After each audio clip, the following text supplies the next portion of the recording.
ให้ข้าว1 ถุงคนละ1 ถุงเลยน้องลานกับน้องนางพี่น้องเนาะอันนี้เป็นข้าวเหนียวเด้อโดบ่ยบ่แม่นข้าวเจ้าได้โดยเมื่ออะไรก็มากิโล5 โลถุงละ5 โลเนาะพี่น้องถุงหนึ่งก็ประมาณ120,000พี่น้องเนาะก็บ่ฮู้ว่าน้องเพิ่นสิกินได้จักมื้อพี่น้องเนาะก็น่าสิประมาณมื้อ2 มื้อคิดว่าเนาะพี่น้องเพราะว่าซุมเพิ่นหลายคนในครอบครัวเพิ่นเนาะน้าบ่าวสิเอาเงินให้เด้อน้องลานเด้อโดยเอาน้องลานขอบใจเอาอีหล่าเอาเอเอา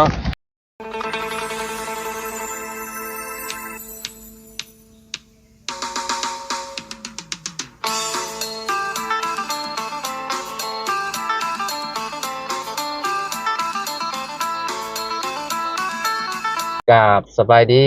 สวัสดีพ่อแม่พี่น้องเนาะพอดีว่าเฮาสิไปบ้านน้องน้ำเนาะพี่น้องก็คือมาเจอน้องๆเพิ่นเนาะขายหน่อไม้บ่หรือว่าจังไดเนาะเอามาหน่อยโดยบ้านดูจักบาทอ๋ออ่าวันนี้น้อง สบายดีเด้อสบายดี ๆ พา ไม่บ่ พากันขายหน่อไม้บ่อีหล่ะอ๋อจักทงกันน่ะหน่อไม้น่ะ7 พง 7 ถงทงเท่าไหร่ทง10,000เอ้าเดี๋ยวน้าบ่าวลงไปก่อนแป๊บนึงพี่น้องเนาะพี่น้องหน่อไม้เพิ่นไปหามาพี่น้องเนาะทงละ10,000บ่นี่น่ะอ๋อหน่อไม้ยังนี่ล่ะขออนุญาตเด้อหยิบไม้ก่อนเด้อหน่อไม้บงเนาะเฮายังบ่หายอยู่เป็นหวัดพี่น้องเนาะกินยาก็ยังคือเก่าอยู่โอ้ยนานเช่าแท้อันนี้ของน้องนี่มีอยู่3เนาะก็4เจ้าชื่อหยังลูกชื่อน้องลาดฮะน้องลาดน้องลานชื่อ น้องลาดลัดลาดลานชื่อลานบ่ ชื่อน้องลาด นางลาดอ๋อลาดน้องลาดจักปีแหละ โอ้ บ่ฮู้จะมีพี่น้องจักคน น้องเฮา3น้องน้อง3 คนจะเป็นลูกกกบ่เป็นลูกคนแรกบ่บ่ยังมีอ้ายอยู่บ่มี อ๋อว้าวดังๆก็ได้เด้อเนาะอันนี้ไผไปหาน้องจะไปหาเองบ่เจ้าได้ชื่อหยังชื่อนาง ฮะ ชื่อนาง น้องนางก็คือขายเบิดดีซุบเจ้าสิ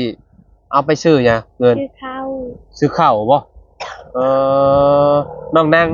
มีพี่น้องจักคนชื่อคน จะเป็นคนที่เท่าใดคนที่2คนที่2คือแบบเป็นพี่น้องกันบ่บ่เอาแขวคือกันแก้วคือ เนาะให้เบาน้อยเพิ่นเป็นเบอร์กล้องให้เนาะพี่น้องเนาะโอ้ก็คืออายุฮู้อยู่บ่อายุบ่ฮู้บ่ฮู้อายุตัวเองเข้าโรงเรียนอยู่บ่บ่บ่ได้เข้าเบิด2เลยโดย สิพากันไปขายอยู่พุ่นบ่โดย ขายอยู่บ้านดงบ่โดย แต่ละมื้อก็เบิดอยู่บ่มัน เบิดเจ้าไปหาเองบ่ดิไปหาเอง ไปคู่มื้อบ่โดย อ๋อพี่น้องเนาะจุ๊บเจ้าเป็นคนบ้านดีเลยบ่โดย บ้านชะแลวนี่บ่เคยมีไผถ่ายจุ๊บเจ้าอยู่บ่บ่เคย บ่เคยจักเทื่อบ่ครั้งแรกบ่นี่ครั้งแรกออกคลิปดำระบาวเนาะโดยพี่น้องเนาะย่างก็ค่อนข้างสิไกลเติบเลยพี่น้องจากบ้านชะแลวไปบ้านดงเนาะประมาณ2 กิโลโหจักสิเนาะน่าสิฮอดเลยพี่น้องเนาะไปคู่มื้อเลยเนาะบางมื้อก็ได้หลายบ่เจ้ามื้อนี้คือได้อันละ3 ถุงมื้อแต่เก่าได้หลายบ่บ่ได้หลายได้2คน 2 ถุงมื้อนี้ได้หลายกว่าหมู่ เจ้าเด้คือได้หลายแท้เจ้าคือหาเก่งได้หลายเนาะเจ้าเนาะได้4 ถุงเลยพี่น้องเนาะแกงกินคักยศหน่อไม้นี่นะพี่น้องเนาะเพราะว่ามันเป็นหน่อไม้สดเด้เนาะซุมเจ้าก็เคยซื้อนำกับเจ้าบ่ฮะเคยหาบ่ มีแต่เคยหาโดยมันกูว่าแล้วมันบ่อึดเนาะทางนี้เนาะมีแต่หามาขายอย่างเดียวพี่น้องเนาะ หน่อมงหน่อไม้เนาะยามนี่ก็ยังพอได้กินอยู่พี่น้องหน่อไม้เพิ่นก็ก็หายากอยู่ได้เนาะบ่แม่นยามฝนเนาะพี่น้องเนาะพ่อแม่เฮ็ดหยังซะน้องนางพ่อแม่เจ้าเฮ็ดหยัง พอเราเห็นให้ เฮ็ดให้โอ้กดแล้วบ่มัน คนแล้ว ได้จากร้าน อืม กดแล้วเรียบร้อยเจ้าก็เฮ็ดบ่ให้ เฮ็ด พ่อก็ไปให้บ่เดี๋ยวนี้ เลย เออก็คือหัวเพียงหัวเลยนะพี่น้องเนาะเอ่อทางน้องๆเพิ่นก็คือว่าแหละเนาะบ่เคยอันน่ะออกกล้องจักเทื่อเนาะก็อยากอายเป็นธรรมดาอยู่เนาะตาบ่าวสิเอาข้าวให้ชุบเจ้าเด้อ เลย เอาข้าวให้คนละถุงเลยให้เพิ่นเอามือมากินพี่น้องเนาะอันนี้ก็ให้เพิ่นไปขายซะพี่น้องเนาะเฮาก็สิบ่ซื้อน้ำเพิ่นดอกเนาะก็สิเอาเงินให้น้องๆเพิ่นเนาะเอาไว้ให้น้องเพิ่นซื้อกินพี่น้องเนาะระหว่างเดินทางแล้วก็เอาข้าวให้พร้อมเนาะอันนี้เอาไปขายต่อเด้อน้องนางเด้อ เลย น้องนางกับน้องอีหยังลืมแหละ รัด น้องลาน รัด ลัดหรือลานลาน รัด ลาดโอ้ห้องย่างเนาะสื่อเราเนาะน้องลาดบริษัทพี่น้องเนาะเออน้องเจ้าอันน่ะใหญ่ทับเจ้านี่บ่ ง่ายแล้ว ใหญ่เลย เลย ก็คือหาน้ำมงน้ำไม้คือไปนำกันบ่หรือว่าแบบเจ้าไปหาผู้เดียวเจ้าเลย บางเทื่อกันน้องกันเทื่อผู้เดียว เออใกล้บ่อีหล่ะเข้าป่าหน่อไม้ ไกล ใกล้อยู่เนาะ เลย ไปกับน้องนางเนี่ยเนาะ เลย อืมก็คือแบบไปขายเบิดนี่แหละก็ซื้อข้าวมาเลยบ่เลยแนวไหนหรือว่าให้พ่อแม่ไปซื้อหรือว่าชุบเจ้าซื้อมาเลยบ่ ให้พ่อแม่ไปซื้อ ให้พ่อแม่ไปซื้อโลหนึ่งประมาณสิประมาณ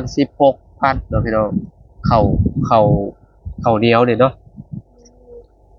เกือบ20แล้วบ่จักของมื้อนี่เนาะชุบเจ้าอยู่เพื่อนนี่อยู่กัน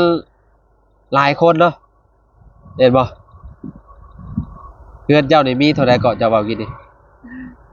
น้องเจ้ามีเท่าใด มาซ้ำไอ้ สามน้องเจ้าสามแล้วก็อ้ายเจ้าหนึ่งโอ้สี่ห้าเจ้าหกเจ็ดเป็นบ่7 คนเลยเป็นบ่ เลย โอ้คนข้างที่เปลืองเติบได้นอกเขาเนาะเจ้าเด้มีแต่คน น้องซ้ สาม ำไอ้หนึ่ง หนึ่งสี่ห้าเจ้าฮะ สองเลยฮะ เพื่อเจ้าสอง เลย แล้วน้องเจ้าเด้บัด สาม น้องเจ้าสาม เลย โอ้5 คนแล้ว6 เจ้าเป็นบ่ เลย 6 7 8 8 คน เลย อ๋อแต่ละเดือนคือสิเบิดหลายชอบอยู่เขาเนาะ ไล่ เบิดหลายคือบ่เข้าโรงเรียน ก็อยากเขา บ่อยากเข้า เลยอยากหาเงิน อยากหาเงินคือว่าอยากหาเงินหาเงินมาเลี้ยงครอบครัวบ่ เลย อ่านหนังสือบ่ออกได้เนาะคันว่าบ่เข้าบ่ได้เข้าจักห้องเลยบ่อีหล่ะ เลย น้องลานบ่ได้เข้าโรงเรียนน้องอันนี้ก็บ่ได้เข้าโรงเรียนบ่ได้เข้าจักห้องเลยบ่ เอาแล้วเอา เข้าห้องใดเจ้าเข้าห้องใดน้องนางฮะ เอาไปลองห้องปสองอ่านออกอยู่บ่อ่านบ่ออกโอ้ยพี่น้อยเนาะส่วนใหญ่เพิ่นเด็กน้อยเพิ่นมีแต่อยากเข้าป่าหลายกว่าพี่น้องเข้าไปหาหน่อมงหน่อไม้พวกพี่น้อยเนาะก็คือแบบนี้แหละพี่น้อยเนาะไปหาหน่อไม้เนาะเคยแกงกินอยู่บ่หน่อไม้ยามนี้เคยอยู่บ่แกงใช่ยังลูกฮะ ใส่ผักคะ ใส่ผักคะ เลย โอ้ใส่ชะอมเนาะใส่หยังอีก ใส่ผักอีตู ผักอีตูเอ่อแกงจะผักอีตูพร้อม เลย ไปหยังอีกบ่เนี่ย ม้วน เบิด เลย เอาพี่น้อยเนาะมันต้องมีเด้อนะบ่าวสิแนะนำคะแนนอยากแกงให้มันแซ่บมีเห็ด เนาะมีผักเนาะมีน้ำยานางบางผักคะคือเจ้าว่าวหั่นแหละแกงใส่หมูใส่หยังก็ได้เนาะมันจะแซ่บแต่แกงละล่าก็บ่แซ่บได้พี่น้องแกงหน่อไม้ก็ได้เนาะต้องแบบเอ่อหาเครื่องมาครบเนาะใส่ผักหลายๆอย่างลงไปเนาะจะแซ่บเนาะก็คือไปนี่คือกระเจ้าต่อกระชิรถให้กระเจ้าบ่สมมุติว่าก็ไปขายนะ4 ธงนี่ 30,000สิขายบ่ว้าว บ่ขายเลย 35อ๋อ บ่ขาย เลย 3 ธงเช้าขายบ่สมมุติว่ากระเจ้าต่อหั่นนะไปขายบ่ขายเนาะต้องธงละ10พี่น้องเนาะเพราะว่ามันค่อนข้างสิหายากพี่น้องเนาะธงละ10,000นี่ก็20 บาทพี่น้องเนาะเบิดนี่ก็30,000พี่น้องเนาะนี่30,000โอ้30,000นี่ก็พอกินแล้วเนาะบ่น้อยบักหลายหนึงพี่น้องเนาะหายากพร้อมพี่น้องเนาะอันนี้4 ธงของน้องนี่พี่น้องเนาะของน้องลานพี่น้องเนาะอ่อนๆเลยนี่พี่น้องเนาะทุกเจ้าปอกเองต้องให้พ่อให้แม่ปอกให้ บอกเอง ปอกเองเลยเนาะ เลย เก่งอีหลีพี่น้องเนาะสุดยอดเยี่ยมเลยเนาะไปน้ำบ่าวเอาเข่าให้ก่อนเนาะเอาเข่าให้น้องๆเพิ่นก่อนมาพี่น้องล้านกับน้องนางเนาะโอ้บางละมุดมีบ่อีหล่ะบ่อยู่บ้านเจ้ามีบ่น้ำบ่าวสิเอาบางละมุดให้เจ้ากินก่อนซะเฮ้ยเบิ่งบ่น้อยสิกินบ่บางละมุดนี่สิกินเนาะเอาให้น้องเพิ่นก่อนแล้วเนาะมันแบบว่ามีแต่คนเป็นหวัดเป็นไอพี่น้อยเนาะต้องให้น้องๆเพิ่นไปกินมันหมดอยู่บ้านเพิ่นบ่มีหรอกนะอ๋อเบิดนี่คอยว่าถามหาวัดแล้วเขาว่าก็ได้กินเบิดนี่พี่น้อยเนาะนี่ถือก่อนอีกละถือก่อนลูกเอาหมังน้ำหมดเคยกินอยู่บ่บ่เคยจักเทื่อบ่อ้าวอยู่บ้านเจ้าบ่มีเลยบ่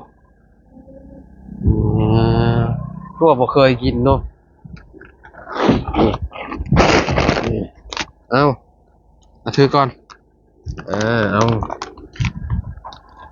ข้าวเป็นข้าวเหนียวเด้อข้าวเหนียวคือหน่อยเนาะ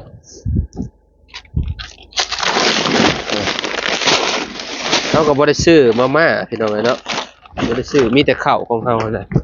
มีแต่ข้าวกับเท่านั้นแหละข้าวก็ได้พี่น้องเนาะยังเหลืออยู่กระสอบนี่บาดกระสอบนึงแล้วก็ของบ่าวน้อยกระสอบนึงเนาะของเฮาก็เบิดแล้วเนาะโตอันนั้นอีหล่ะเอาเฮ็ดได้เด้บาดนี่สิเมื่อได้บาดซุมเจ้าสิไปข้างหน้าต่อฮะ เมื่อไปส่งก่อน สิเมื่อส่งก่อนบ่ เลย เพื่อนซุมเจ้าอยู่บ่งใดฮะบ่ย่างไปนี่ฮอดเลยบ่ใกล้ๆนี่บ่ฮอน ฮะ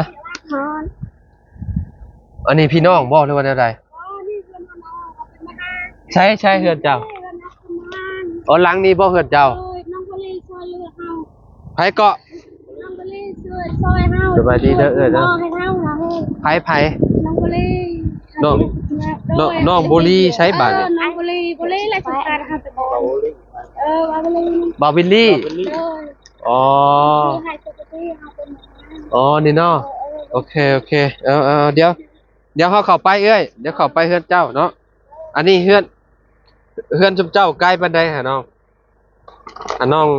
งนางกับน้องลานไกลบ่ ว้า บ่ได้ไกลติบ่คะแนนไกลนี่นางรถระบ่าวไปก็ได้ระบ่าวสิจอดให้อยู่หันฮะบ่ได้ไกลบ่เพราะว่าระบ่าวสิไปเฮือนบ้านสกีพอดีสิไปเฮือนเอ้ยน้ำเพิ่นอยู่พุ่นคะแนนว่าจุ๊บเจ้าเฮือนจุ๊บเจ้าไกลนั่งรถไปนำระบ่าวก็ได้ระบ่าวสิจอดให้เอาจังได๋